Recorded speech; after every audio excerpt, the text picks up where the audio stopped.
আপনি খারাপ ভাবে নেবেন না, তবে আপনার মেয়ে ঘরের কোনো কাজ পারে না, কোনো কাজ না। আপনিও খারাপ ভাববেন না দিদি, 30 লাখ টাকা খরচা করে মেয়ের বিয়ে দিয়েছিলাম, কাজের লোক না।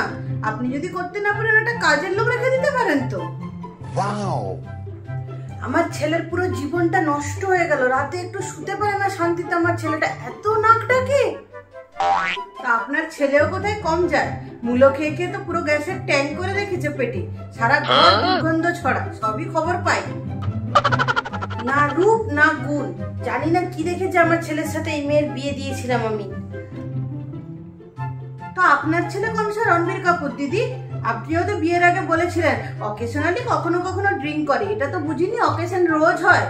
আপনার ছেলেও আর কম কোথায় যায়, আর আমার মেয়ে খারাপ হোক আর যাই হোক ঘর তো আপনার ছেলের সাথেই করবে। বিয়ে করে আসার পর থেকে ছেলেটা বউয়ের কথায় ওঠে আর বসে, কত কষ্ট করে এই ছেলেটাকে আমি বড় করেছিলাম, সে যে এরকম হবে আমি কোনোদিন ভাবিনি। হ্যাঁ দিদি সত্যি, আপনার এই কষ্টটা আমি কোনোদিন বুঝতে পারবো না। কি বলুন তো, আপনি ছেলে জন্ম দিয়ে প্রচুর কষ্ট করেছেন, আমি মেয়ে জন্ম দিয়ে কোনো কষ্টই করিনি দিদি। জন্ম হওয়ার পরেই বড় হয়ে গেছে মেয়েটা, বুঝতেই পারিনি কষ্ট কি জিনিস আমি জানি না, তাই আমি আপনাকে এ ব্যাপারে হেল্প করতে পারবো না, সরি দিদি। একটাই ছেলে, কত আশা করেছিলাম ছেলেটার বিয়ে দিয়ে বউ নিয়ে এলে আরাম করে বসে বাকি জীবনটা কাটিয়ে দিব, সে বোধহয় সুখ আর আমার কপালে নেই। ও মা দিদি, সে কি কথা? আমার মেয়ে সোফা না গদি যে আপনি বসে আরাম করবেন? আপনার আরাম করার জন্য তো বেয়াই আর আমার বাবা জীবন সোফা আর গদি করে দিয়েছে, আপনি ওখানে বসে আরাম করুন। আমার মেয়েকে নিয়ে টানাটানি কেন বাপু? নিজের দিদি সম্বন্ধটা নিয়ে এসেছিল, তাই না করতে পারিনি, ভেবেছিলাম নিজের দিদি, সে কি আর জেনে শুনে বোনের ঘর ভাঙবে, তাই বিয়েতে রাজি হয়েছিলাম। ভেবেছিলাম মেয়েটা এলে অন্তত সকালে একটু চা তো করে দিবে, সকালে হাত পুড়িয়ে উঠে চা করতে হবে না, দুজনে মিলে একটু বসে চা খাবো, গল্প করবো। ও বাবা, উনি তো ওঠেনি তো সকাল 10টায়, চা কে করে দিবে আর আমাদের? কি বলুন তো দিদি, আমরাও জানতাম যে আপনি ছেলের জন্য বউ খুঁজছেন, অ্যালার্ম ক্লক খুঁজছেন, সেটা জানতাম না। জানলে আমরাও বিয়ে দেওয়ার আগে দুবার ভাবতাম, হয়তো দিতামও না। ও এখন বুঝতে পারছি, মুখে মুখে তর্ক করাটা তাহলে কোথা থেকে পেয়েছে, এটা তাহলে বংশগত।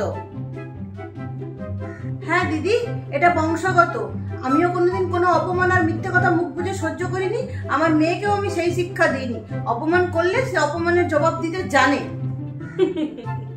অপমান অপমান আমরা ওকে করেছি না, ও আমাদের করেছে। একটা নাইটি পরে ঘর ভর্তি লোকের সামনে ফরফর ফরফর ফরফর ফরফর করে ঘুরে বেড়াচ্ছে, তার বেলায় কোনো না বলতে বলছে ওটাই আমার স্টাইল, ওটাই আমার ইচ্ছে হয়েছে, ওটাতেই আমি কমফোর্টেবল, আর আমরা বলে অপমান করছি।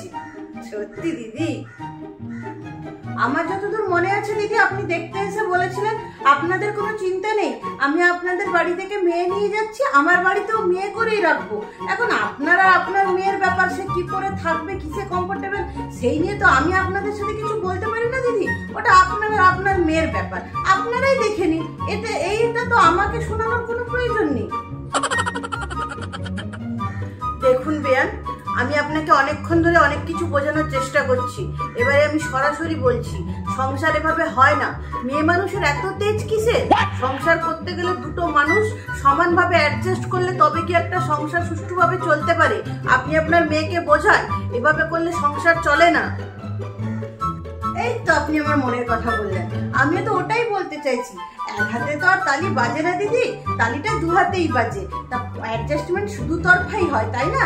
আমার মেয়ে তো 50% করে, আমি জানি, আপনারা 50% করুন, তবে দেখবেন সংসারটা সুন্দরই আপনার। আমি এখনো বেঁচে আছি দিদি, মরে যাইনি, এখনো আমার কথাই এই সংসারটা চলে, আর আমার কথাতেই চলবে। আমার কথা যদি না শোনে তাহলে কিন্তু এর ফল ভালো হবে না, আমি বলে দিলাম। ধমকে দিচ্ছেন দিদি, তবে কোনো লাভ নেই। আমি ওই আগেকার দিনের মেয়ের মা না যে ভয় পেয়ে যাব। আমি আমার মেয়েকে অন্যায়ের সাথে আপোষ করে থাকতে শেখাইনি, যদি সেরকম হয় আমি ওকে বাড়ি নিয়ে যাব। আর হ্যাঁ, যদি আমার মেয়ে আপনার ছেলের সাথে নিতান্তই ঘর করতে চায়, তাহলে কার বাবার ক্ষমতা ওকে আটকায় আমি দেখি।